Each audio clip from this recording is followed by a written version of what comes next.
What is up guys, welcome back to the channel, welcome back to a brand new video, and this is a big one. It's the Chelsea versus Manchester United preview tomorrow night in the Premier League.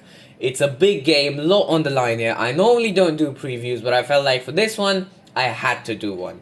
Because there is a lot to talk about for this game, and this game, it's not only about the game itself, but it has huge implications for the rest of the season, for Pochettino's future, for the director's future, for the squad's future, and for next season, because of course this impacts European qualification, and for this ownership. So this is a big game, because after Burnley, I think, it's gone over the line. People are frustrated, this is the end, and I know I said against Burnley after the game that it's now over, we can't finish in the European spots. However, I'm not tracking back on my words, but if we win this game, this is the squad's chance to show us that they won't go out, without a fight. That they will keep on fighting until the last weekend, the last 2 game weeks, hopefully, for these European spots. This is a statement. It's a chance to make a statement.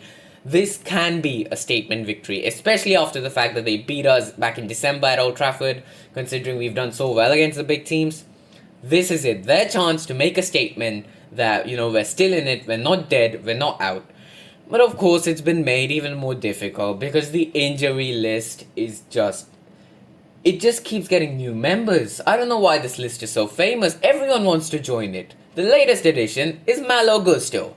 I mean, this is a tough one because Gusto's obviously been really impressive this season, but it is what it is. We've dealt with this whole season, nothing new. So let's start the preview now, and guys, before we start, if you're new around here, please do leave a like and subscribe to the channel. Alright, let's start off with the injury list. We've of course got Malo Gusto added to the list, which is a big problem for the lineup. I'll get to that later on in this video.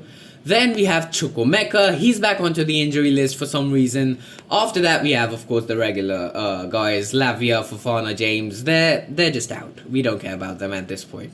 And Nkunku is also back on the injury list, we have no idea what's gone wrong with him. Sanchez, but I don't care since Petrovic is the number 1, no one can change my mind. And then Levi Colwill is also on the injury list with a broken toe.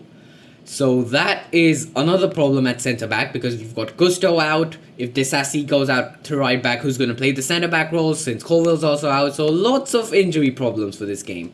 We'll have to get to this later on because the injury list, I'm just scrolling through it, it's a big one. So that's another problem. However, speaking of centre-back injuries, Man United have Lindelof and Lisandro Martinez both out for this game, so that's definitely a huge boost for us because it's probably going to be Maguire and Johnny Evans, and if Cole Palmer, Sterling and Jackson can't score against these two, I've got no hope for them at this point, but I think they can. And then speaking of Man U injuries, another man off the injury list recently is Mason Mount. Of course, he scored his debut goal last weekend against Brentford, and then the Man U admin had the audacity to post this. He had the guts to post this. Mason Mount, the coldest man in West London.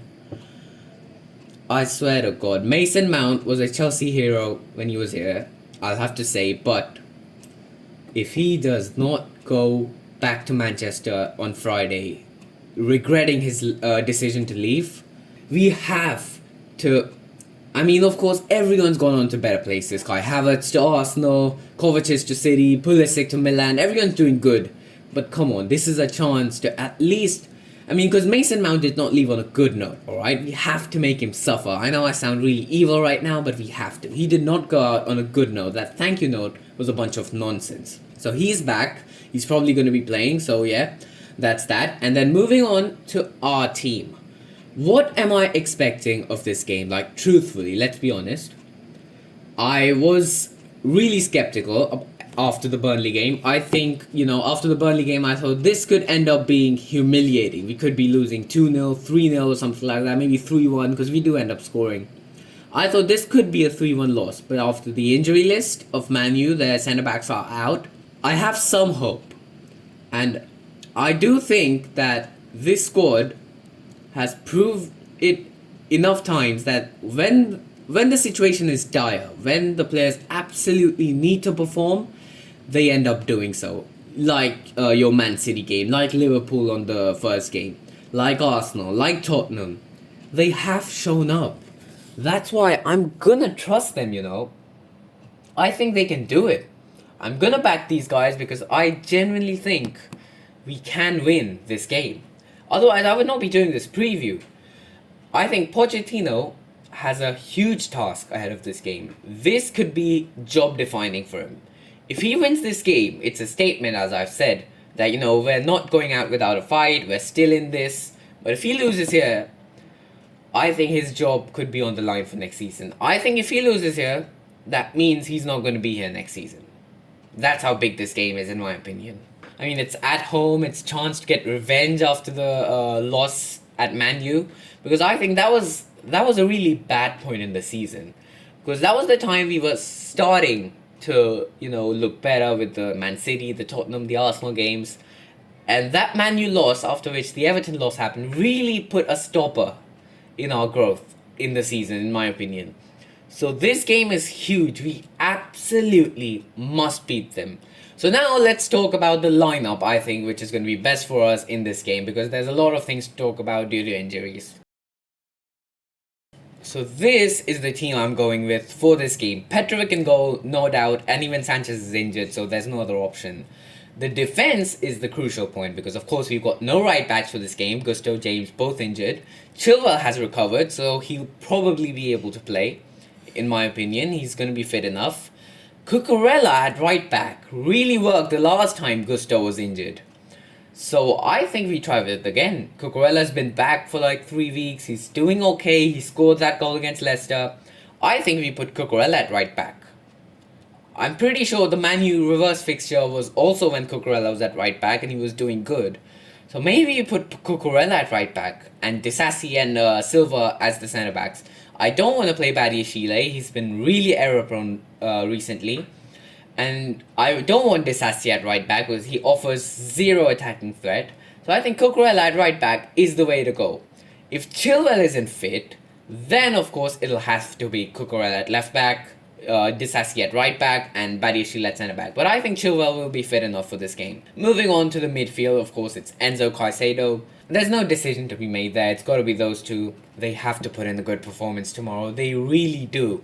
Because against the Burnley game, it was just Enzo doing the midfield stuff for the last 20 minutes. So we can't blame him for the goal, really. But the midfield has to be solid against Man U. They've got a good midfield, let's be honest. They've got, I don't know if Casemiro is injured or not. They've got Mount, McTominay, who's probably going to score again. So yeah, the midfield has to be solid. And above the midfield, of course, is Conor Gallagher in the 10. I'm not playing Mudryk in the 10 because in this game, we need Conor Gallagher. We need his stamina, his running, his pressing. Conor Gallagher is the complete package in some ways in terms of, hard work and stuff. So we need him in this game. His presence is important. The right wing is, of course, Cole Palmer. Let's hope he scores again. He's our saviour, let's be honest. Without him, I have no hope of winning this game. Left wing, it has to be Sterling. Mudryk, we gave him a chance on the weekend. He did decent, but I still think he did not do well enough to deserve a start in this game. I think the way Sterling came on, I kept saying it, you guys. I kept saying it when everyone was doubting Sterling, that Sterling is still the best attacker at this club. After maybe Cole Palmer or whatever. But Sterling, his experience is key in some of these games. You saw him against City, he ripped apart Kyle Walker. You think he can't rip apart Diego Dallo? Of course he can. So I'm starting Sterling left wing. And then up top it has to be Jackson because there's no one else. Jackson had a bad game at Burnley, but he's been better, of course, since AFCON. He's been scoring. Let's hope he can get a goal or two to, get us over the line, get this win. So that is going to be my starting lineup. Now to give you guys a score prediction. I don't know. I'm gonna say 2-2. I'm going to say 2-2. For us, it's going to be Sterling and Palmer with the goals. No, sorry, it's going to be Jackson and Palmer with the goals. Sterling will get an assist and Gallagher will get an assist. I don't know where I'm getting these predictions out of. And for Man U, it's going to be McTominay and Højlund with the goals. 2-2. I think it's going to be a draw. And you know what? I'll take a draw. I'll take a draw because especially today, Newcastle lost. Newcastle drew 1-1. Wolves drew 1-1. And West Ham drew 1-1. So all of these guys dropped points. We have to start capitalizing. I know the Burnley game was the one where we had to capitalize, but we're still getting chances. We have to take some chances to get up the table. We just have to. That's why this game is so important. So yeah, that's it for this preview, guys. I still think if we win this game, we could get top 8. And don't forget, 8th could be Conference League next season, so that's going to be huge.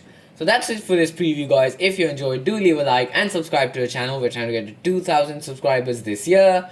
Now see you in the next one, guys. Have a good day and goodbye.